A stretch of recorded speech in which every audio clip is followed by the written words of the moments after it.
Hello friends, micro economics में आज जो अपना चैप्टर है उस चैप्टर का नाम है डिमांड। देखिए बच्चों, साधारण बोलचाल की भाषा में हम कह सकते हैं कि जो डिमांड है, जो इच्छा होती है वही डिमांड होती है। जो इच्छा होती है उसे ही हम मांग की श्रेणी में रखते हैं, ठीक है। लेकिन केवल इच्छा ही मांग नहीं होती।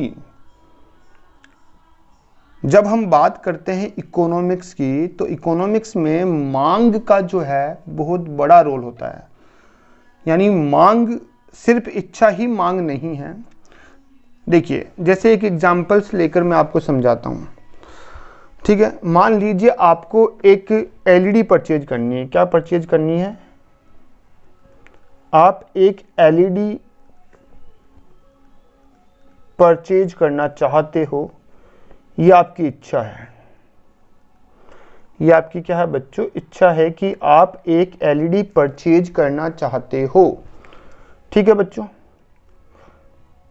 क्लियर। लेकिन आपके पास इस एलईडी को परचेज करने के लिए, आपके पास इस एलईडी को परचेज करने के लिए पर्याप्त मात्रा में पैसा नहीं है। मतलब आपके पास क्या नहीं है? आपके पास सफिशिएंट परचेजिंग पावर नहीं है, ठीक है बच्चों। आपकी इच्छा तो है कि आप इस एलईडी को खरीदें, आप इस एलईडी को खरीदना चाहते हो, ठीक है, आपकी इच्छा है। लेकिन उस एलईडी को खरीदने के लिए आपके पास पर्याप्त मात्रा में धन नहीं है, पैसा नहीं है, मनी नहीं है। तो बेटा ये सिर्फ और सिर्फ इच्छा है, ये मांग नहीं बन सकती। ये सिर्फ क्या है? ये सिर्फ डिजायर है आपकी। आप खरीदना चाहते हो, इसे आप मांग नहीं कह सकते, ठीक है बच्चों। आगे देखिए, जैसे फॉर एग्जांपल्स आप एलईडी परचेज करना चाहते हो, आप एलईडी खरीदना चाहते हो, यानी परचेज करना चाहते हो। ये आपकी डिजायर है, मतलब आपकी इच्छा है कि आप एलईडी खरीदो, ठीक है, क्लियर। और आपके पास इस एलईडी को खरीदने के लिए सफिशिएंट परचेजिंग पावर भी है, ठीक है, ठीक है। लेकिन आप इस एलईडी को खरीदना चाहते हो, आपकी इच्छा है, और आपके पास इसको खरीदने के लिए सफिशिएंट परचेजिंग पावर, मतलब पैसा भी है कि आपके पास उतना पैसा है कि आप इस एलईडी को खरीद सकते हो। लेकिन आप अपने पैसे को खर्च ही नहीं करना चाहते। यानी पैसा तो है, लेकिन आप उसको क्या नहीं करना चाहते? खर्च नहीं करना चाहते। मतलब आप अपने पैसे को क्या नहीं करना चाहते? खर्च नहीं करना चाहते। मतलब खर्च करने की इच्छा शक्ति नहीं है आप में, इच्छा शक्ति नहीं है। यानी अपन कह सकते हैं जिसे इंग्लिश में कि आपके पास विलिंगनेस नहीं है, ठीक है, विलिंगनेस नहीं है। तो भी बेटा इसे हम मांग की श्रेणी में नहीं रखेंगे। ये सिर्फ और सिर्फ आपकी क्या रह जाएगी? इच्छा ही बनकर रह जाएगी, ठीक है। तो सर हमें बता दो कि मांग क्या होती है। देखिए, मांग में क्या होता है? मांग में 5 तत्व शामिल होते हैं और उन 5 तत्वों से मिलकर मांग बनती है। भाई जब हम बात करते हैं डिमांड की, तो डिमांड किसे कहेंगे? देखो, जिसके अंदर क्या हो? किसी वस्तु को खरीदने की इच्छा हो, डिजायर हो,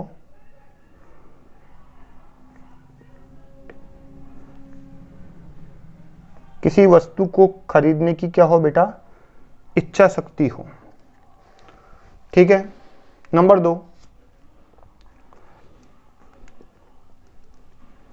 आपके पास सफिशिएंट परचेजिंग पावर भी हो, ठीक है, आपके पास उतना पैसा भी हो कि आप उस वस्तु को क्या कर सकते हो, परचेज कर सकते हो। ठीक है बच्चों, यानी डिमांड के लिए किसी वस्तु को खरीदने की इच्छा होनी चाहिए और उस इच्छा को पूरी करने के लिए आपके पास पर्याप्त पैसा भी होना चाहिए। नंबर 3, विलिंगनेस भी होनी चाहिए। विलिंगनेस मतलब उस पैसे को खर्च करने की तत्परता होनी चाहिए, यानी आप चाहते हो वो पैसा खर्च करना, ठीक है, यानी पैसे को खर्च करने की क्या होनी चाहिए, तत्परता भी होनी चाहिए। नंबर 5, अच्छा, उस वस्तु की एक सर्टेन प्राइस होनी चाहिए और एक निश्चित समय होना चाहिए, टाइम। जहां पे ये पांचों तत्व विद्यमान होते हैं, हम कह सकते हैं कि वहां पर क्या है, मांग है, यानी डिमांड है।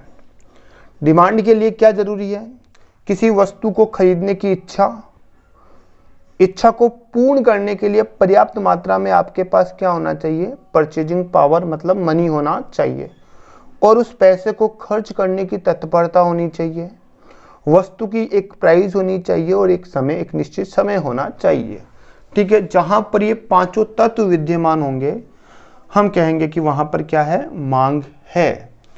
ठीक है, वस्तु की क्या है बच्चों, मांग है। तो मांग में 5 तत्वों का शामिल होना जरूरी है। सबसे पहले हम बात करते हैं, किसी वस्तु को खरीदने की इच्छा होनी चाहिए, सफिशिएंट परचेजिंग पावर होना चाहिए, विलिंगनेस होनी चाहिए, प्राइस होनी चाहिए एंड टाइम होना चाहिए। ठीक है, तो इसकी डेफिनेशन लिखा देता हूं मैं आप लोगों को, सुनिएगा। देखिए, demand for a commodity,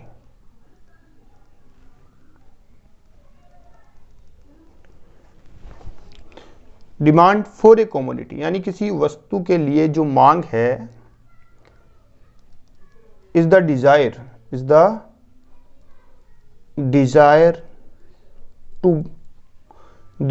to buy a commodity,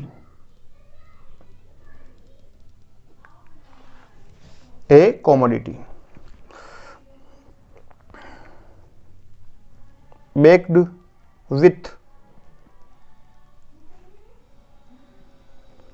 sufficient purchasing power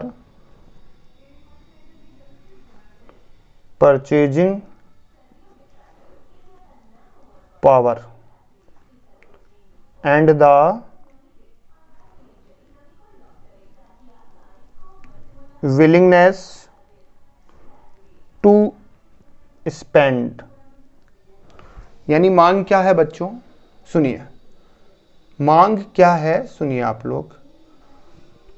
किसी वस्तु के लिए जो मांग है, वो वस्तु को खरीदने की वह इच्छा है जिसके लिए पर्याप्त आपके पास क्रय शक्ति हो और उसे खर्च करने की क्या हो, तत्परता हो। यानी डिमांड क्या है, जहां पर किसी वस्तु को खरीदने की इच्छा हो और उस इच्छा के साथ आपके पास परचेजिंग पावर हो और उस पैसे को खर्च करने की क्या हो, तत्परता, और एक निश्चित वस्तु की प्राइस और एक निश्चित समय अवधि। ठीक है, एक डेफिनेशन और लिखाता हूं इसकी, देखिए आप लोग।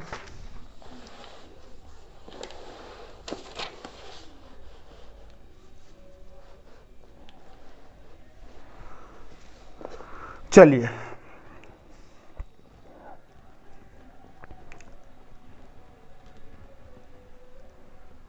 Demand is a desire to buy और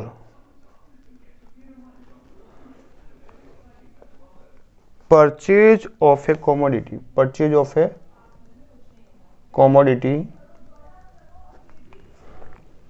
with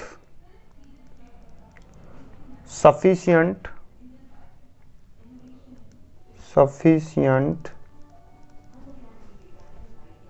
purchasing power purchasing power and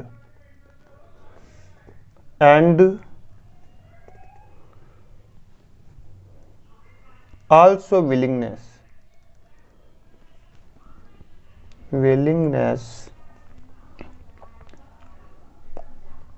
to spend on a particular price and time is called demand. Demand क्या है बच्चों? डिमांड किसी वस्तु को खरीदने की इच्छा, और इच्छा के साथ साथ आपके पास सफिशिएंट परचेजिंग पावर होना चाहिए। मतलब आप उस वस्तु को खरीद सकते हो, इतना पैसा भी आपके पास क्या है, होना चाहिए, और उस पैसे को खर्च करने की तत्परता होनी चाहिए, और वस्तु की एक निश्चित पर्टिकुलर प्राइस और एक निश्चित समय होना चाहिए। That is called demand. इसे ही हम कहेंगे क्या बच्चों? डिमांड। ठीक है, तो डिमांड की डेफिनेशन हमने समझ ली है। आई होप कि आपको डिमांड की डेफिनेशन समझ आ गई होगी। ठीक है बच्चों, अब हम आगे बढ़ेंगे। अगला पॉइंट हम लेते हैं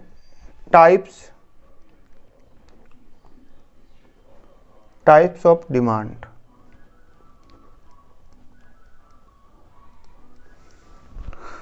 देखिए बच्चों, डिमांड दो प्रकार की होती हैं।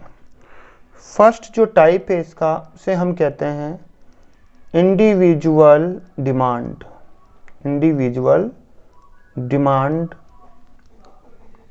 फर्स्ट हम इसे कहेंगे इंडिविजुअल डिमांड।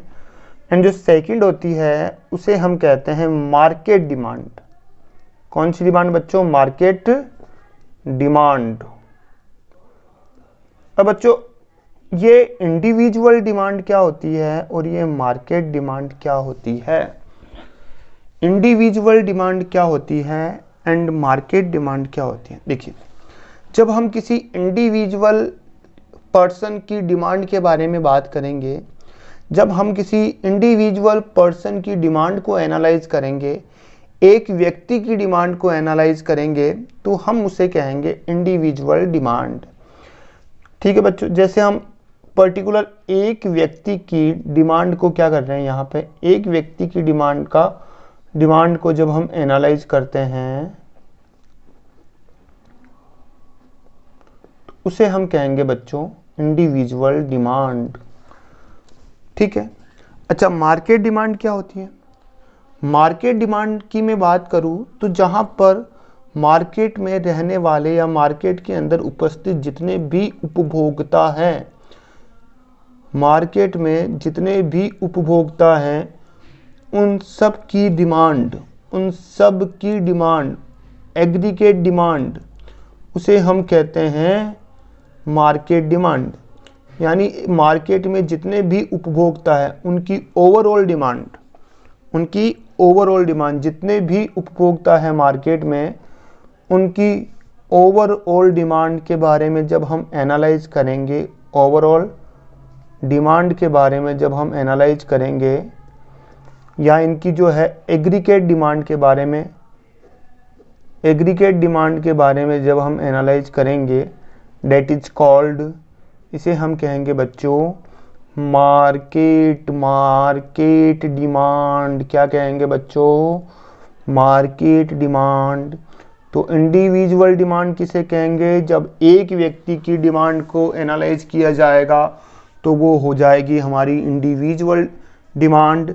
और जब एक मार्केट में जितने भी उपस्थित उपभोक्ता है, कंज्यूमर्स हैं, उन सब की डिमांड के बारे में जब हम अध्ययन करेंगे तो that is called market demand. इसे हम कहेंगे बच्चों मार्केट डिमांड। ठीक है, चलिए अब हम आगे चलते हैं। इनकी एक बार डेफिनेशन हम लिख लेते हैं। चलिए बच्चों, चलिए सबसे पहले हम लेते हैं इंडिविजुअल डिमांड। इंडिविजुअल डिमांड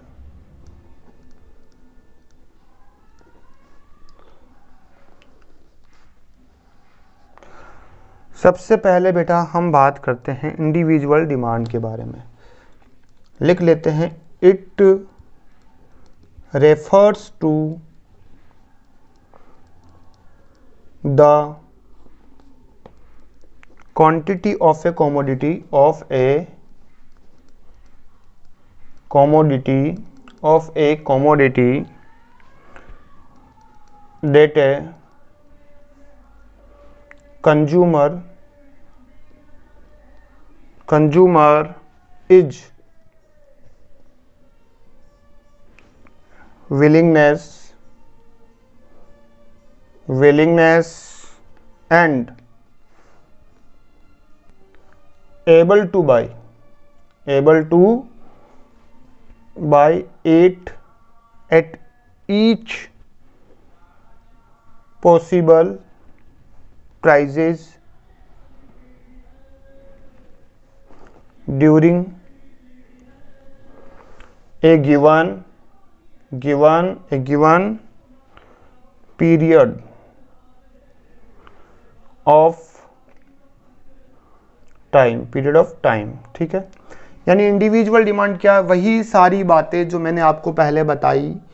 एक व्यक्ति, एक पर्सन की डिमांड का जब एनालाइज किया जाता है, एक व्यक्ति जब मार्केट में किसी वस्तु को खरीदने की इच्छा रखता हो और उसके पास सफिशिएंट परचेजिंग पावर हो, उस वस्तु को खरीदने की विलिंगनेस हो, ठीक है, उस वस्तु की एक निश्चित प्राइस पर उस वस्तु को खरीदता हो और एक निश्चित समय अवधि हो, तो उसे हम कहेंगे इंडिविजुअल डिमांड। क्या कहेंगे बच्चों? Individual demand. चलिए, उसके बाद हम आगे चलते हैं। अब हम इंडिविजुअल डिमांड का शेड्यूल बनाते हैं। क्या बनाते हैं बच्चों? शेड्यूल। चलिए यहाँ लेते हैं नेक्स्ट पेज पे, इंडिविजुअल डिमांड का शेड्यूल बनाएंगे यहाँ पे।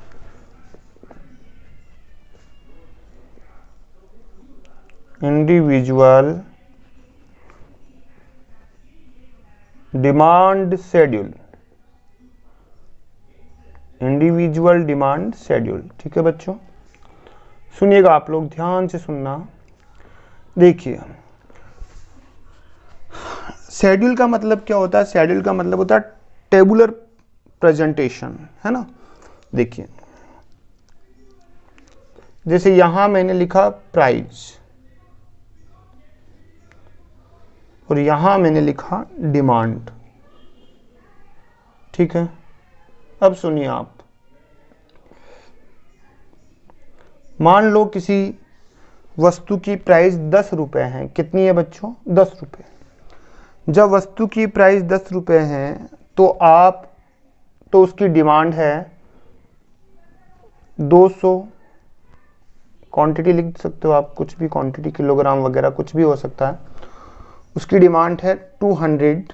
ठीक है, जैसे ही प्राइस बढ़ी, आपको पता प्राइस बढ़ेगी तो डिमांड क्या हो जाएगी? कम हो जाएगी।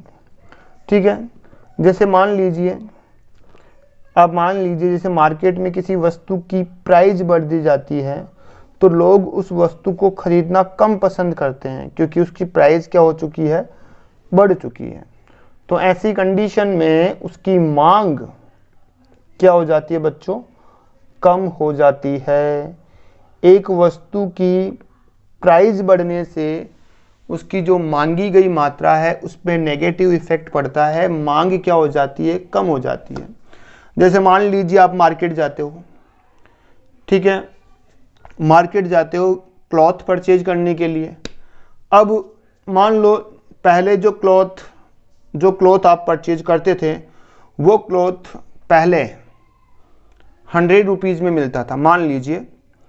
लेकिन जब आप मार्केट गए तो आपको पता चला कि उसी क्लॉथ की रेट 250 रुपये हो चुकी है। तो अब क्या करोगे आप उस क्लॉथ की डिमांड कम कर दोगे, उसे नहीं खरीदोगे।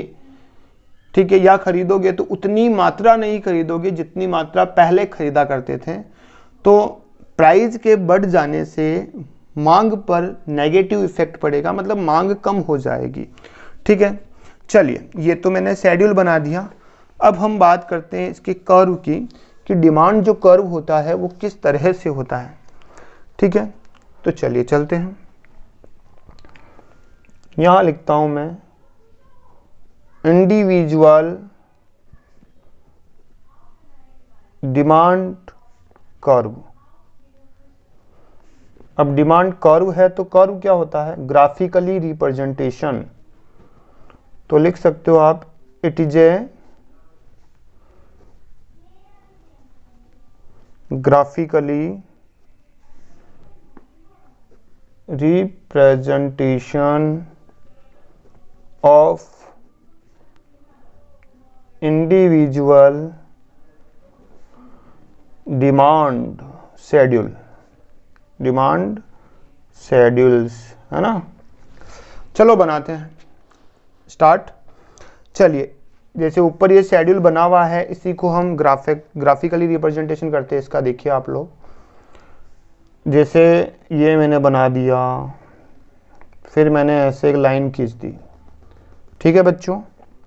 ये हमारा ये y एक्सिस हो गया, ये x एक्सिस हो गया, ठीक है। यहाँ मैंने लिखा क्वांटिटी, यानी ये हमारी डिमांड, यहाँ क्या है बच्चों, डिमांड है। यहाँ क्या होगी हमारी, प्राइस हो जाएगी। क्या हो जाएगी बच्चों, प्राइस। अब सुनिए, यहाँ पे सबसे पहले प्राइस कितनी है, 10, ठीक है बच्चों। चलिए, पूरा आ नहीं रहा है, यहाँ मैंने लिखा 10, यहाँ मैंने लिखा 20। चलिए, और डिमांड 200 और 100। चलिए, तो यहाँ मैंने लिखा डिमांड कितनी, 100 एंड 200। चलिए बच्चों ध्यान दीजिए, जब प्राइस 10 रुपये थी उस समय डिमांड कितनी थी, 200 रुपये। प्राइस 10 थी, डिमांड थी 200 रुपये। तो प्राइस जब 10 थी, कब प्राइस 10 थी, प्राइस जब 10 थी तो डिमांड थी कितनी, 200 रुपये। ये 200 रुपये बेटा हो गया ना, ऐसे। चले, जैसे ही प्राइस बढ़ के 20 रुपीज़ हुई, डिमांड कितनी हो गई बच्चों, 100 रुपये। जैसे ही प्राइस 20 रुपीज़ हुई, डिमांड कितनी हो गई, 100 रुपये। तो ये लाइनिंग यहाँ पे पॉइंट लगा दीजिए आप, यहाँ पे, फिर इस पॉइंट को ऐसे मिलाइए आप। ये आपका इंडिविजुअल डिमांड कर्व बन गया। ये बन गया D and D. D means demand, D means demand, ये डिमांड कर्व बन गया आपका। ये बन गया बेटा आपका इंडिविजुअल डिमांड कर्व, ठीक है। चलिए, अब आगे चलते हैं और आगे हम समझेंगे। तो आपको कुछ पता चला, आपने कुछ समझा। चलिए, आपने ये समझा कि सर जो डिमांड होती है, डिमांड और जो प्राइस होती है वस्तु की, प्राइस, ठीक है। जब डिमांड बढ़ती है तो बेटा प्राइस कम हो जाती है, यानी प्राइस जब कम होती है तो डिमांड बढ़ जाती है। और जब प्राइस ज़्यादा होती है किसी वस्तु की तो उसकी डिमांड मतलब मांग कम हो जाती है। मतलब जनरली प्राइस और डिमांड में विपरीत संबंध पाया जाता है। कैसा संबंध पाया जाता है, अपोजिट रिलेशन, इनवर्स रिलेशन पाया जाता है। चलिए बच्चों, हम अब आगे चलते हैं और लेते हैं हमारी मार्केट डिमांड के बारे में समझते हैं। चलिए भाई, बात करते हैं हम मार्केट डिमांड के बारे में। तो हेडिंग लगाते हैं market demand.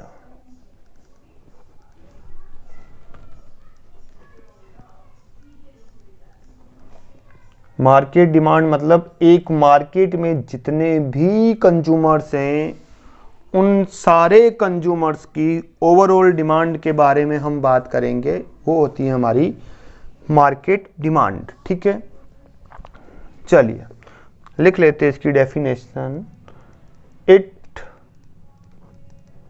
Refers to the quantity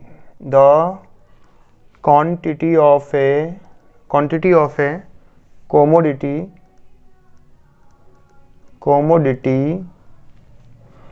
that all consumer are willingness all consumers are willingness and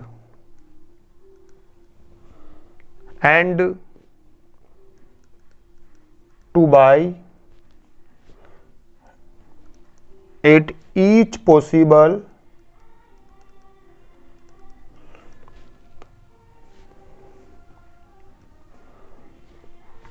price, है ना, during a given period of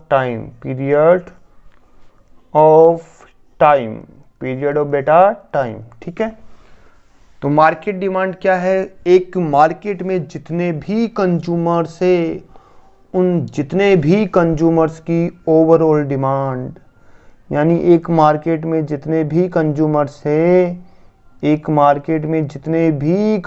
है बेटा, उन सब की overall demand, aggregate demand, overall demand is called market demand, है ना बेटा।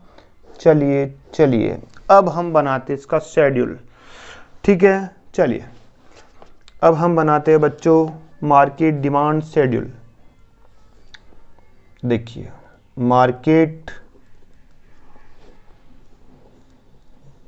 डिमांड शेड्यूल,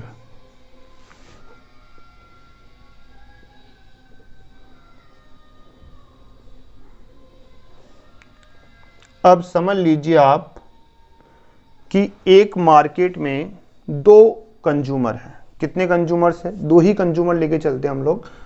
ठीक है, मान लीजिए एक मार्केट में दो कंज्यूमर है और वस्तु की जो प्राइस है, यहां मैं लिखता हूं प्राइस। देखिए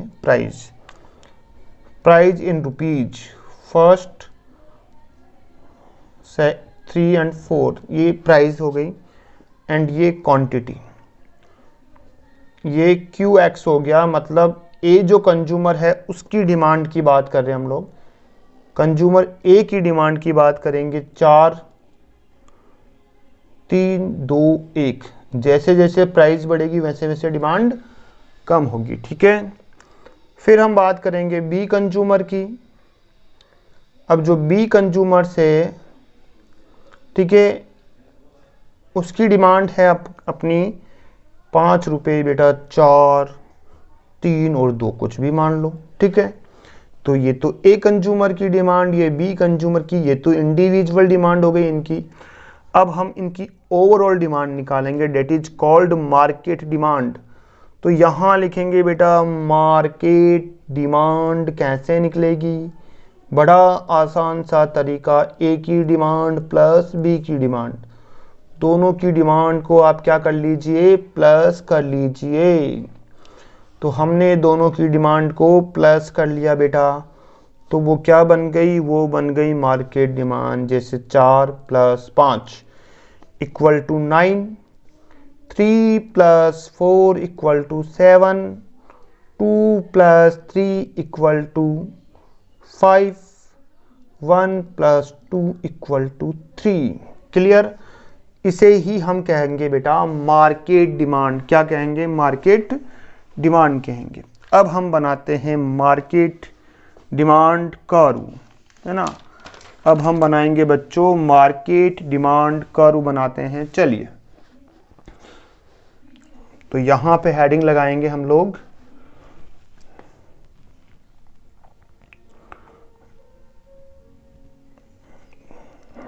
मार्केट डिमांड कर्व। चलिए पहले हम क्या करते हैं, इंडिविजुअली डिमांड कर्व बनाते हैं। जैसे ए का इंडिविजुअल डिमांड कर्व, बी का इंडिविजुअल डिमांड कर्व, फिर मार्केट डिमांड कर्व, मतलब ए प्लस बी का डिमांड कर्व। तो हम एक काम करेंगे, पहले ए का डिमांड कर्व, फिर बी का डिमांड कर्व, उसके बाद फिर हम बनाएंगे मार्केट डिमांड कर्व। ठीक है, तो पहले हम बनाते हैं एज डिमांड कर्व, ठीक है, ए का डिमांड कर्व बनाते हैं बच्चों। चलिए बनाए, आप लोग तो सब तैयार हो वैसे भी। चलिए बच्चों, ये लो, ये डिमांड कर्व बना लिया हमने।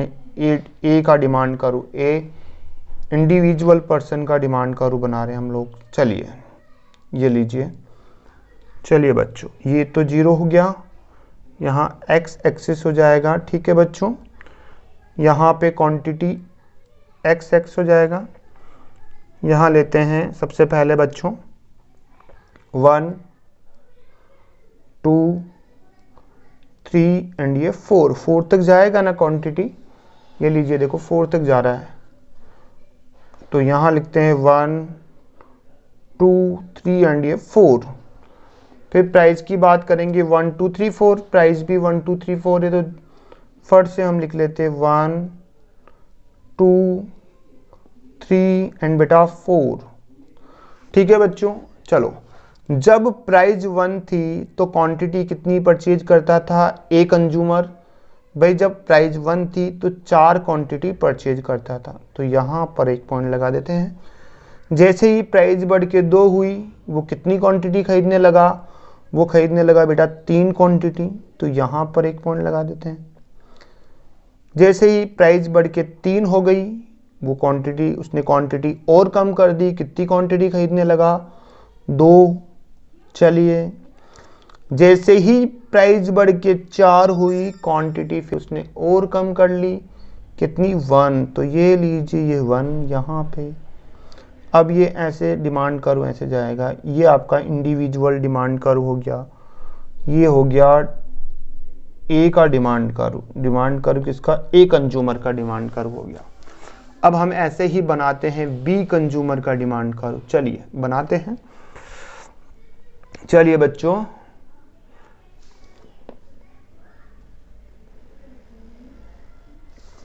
यहाँ पे हेडिंग लगाते हैं बीज डिमांड कर्व, है ना, बीज डिमांड कर्व। चलिए बच्चों, यहाँ बना लेते हैं बी का डिमांड कर्व। जरा बताइए मुझे आप, जो बी का डिमांड कर्व बनेगा उसमें देखिए आप, क्वांटिटी जो है वो कहाँ से शुरू हो रही है? देखिए आप लोग यहाँ पे देखिए 5 4 3 2 ऐसे है ना। चलिए बच्चों, तो यहाँ हम लेते quantity 1 2 quantity 3 quantity 4 and quantity 5। ये तो हो गया हमारा QX। यहाँ पे लेते प्राइस 1 2 3 एंड ये बच्चों 4। यहाँ हमारी हो गई बच्चों प्राइस, ठीक है बच्चों। चलिए सबसे पहले हम शुरुआत करते हैं। सबसे पहले जब प्राइस 1 रुपीज़ थी, देखिए आप लोग यहाँ पे, जब प्राइस 1 रुपीज़ थी तो जो कंज्यूमर बी है वो कितनी मात्रा खरीदता था? 5। डिमांड कितनी थी? 5। तो लीजिए यहाँ पे, जब प्राइस 1 रुपीज़ थी किसी वस्तु की, तो वो उसकी 5 क्वांटिटी परचेज करता था। जैसे ही प्राइस बढ़ी और 2 रुपये हो गई, तो फिर उसकी 4 मात्रा खरीदने लगा।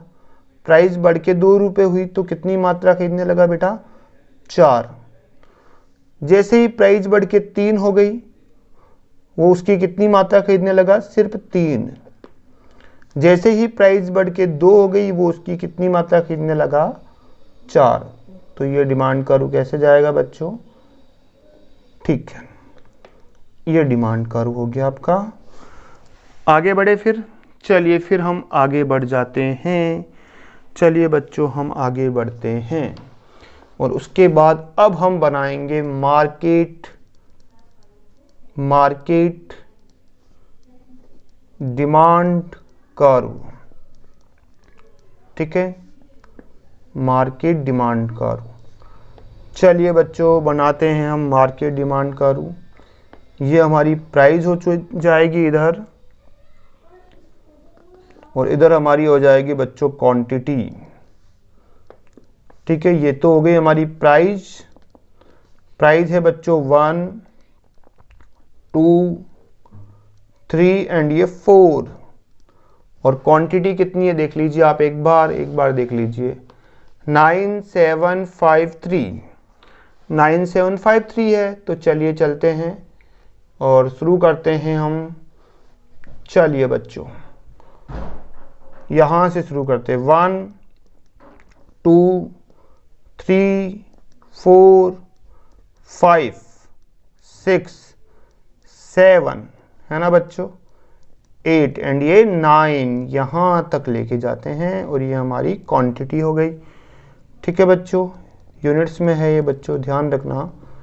ये एक्स एक्सेस हो गया, ये वाई एक्सेस हो गया।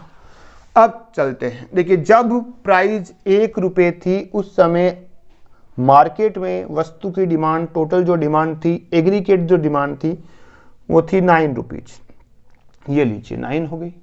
जैसे ही डिमांड बढ़ के 2 रुपये हुई, ठीक है, सॉरी, जैसे ही प्राइस बढ़ के 2 रुपये हुई तो डिमांड कितनी हो गई, 7 रुपये। तो यहाँ पे ये रहा 7, ठीक है बच्चों, ये रहा 7 रुपये। फिर जैसे ही प्राइस बढ़ के 3 रुपये हुई तो डिमांड कितनी हो गई, 5 रुपीज। ये लीजिए 5 रुपीज, ये रहा। ठीक है बच्चों, बड़ा आसान है। जैसे ही प्राइस बढ़ के 4 रुपये हुई तो क्वांटिटी कितनी हो गई हमारी, मतलब डिमांड हो गई 3 रुपये। तो ये जो हमारा कर्व होगा, इस कर्व को हम कहेंगे मार्केट डिमांड। ये हमारा हो गया बेटा मार्केट डिमांड, इसे हम कहेंगे मार्केट डिमांड। ठीक है, ये 9 कैसे बने, ये बने थे 4 + 5 से। ये 7 कैसे बने, 3 + 4 से। ये 5 कैसे बने, ए की डिमांड 2 और जो है बी की डिमांड 3। और ये जो है 3 कैसे बने बच्चों, ये बने 1 + 2। ये हो गई हमारी मार्केट डिमांड कर्व। ठीक है, ये हमारा क्या हो गया बच्चों, मार्केट डिमांड कर्व। ठीक है, तो यहाँ पर आज हमने सीखा individual demand and market demand, 2 type सीखे और डिमांड का हमने मीनिंग सीखा था। चलिए बच्चों, अब मिलेंगे हम नेक्स्ट लेक्चर के अंदर, तब तक के लिए बाय बच्चों।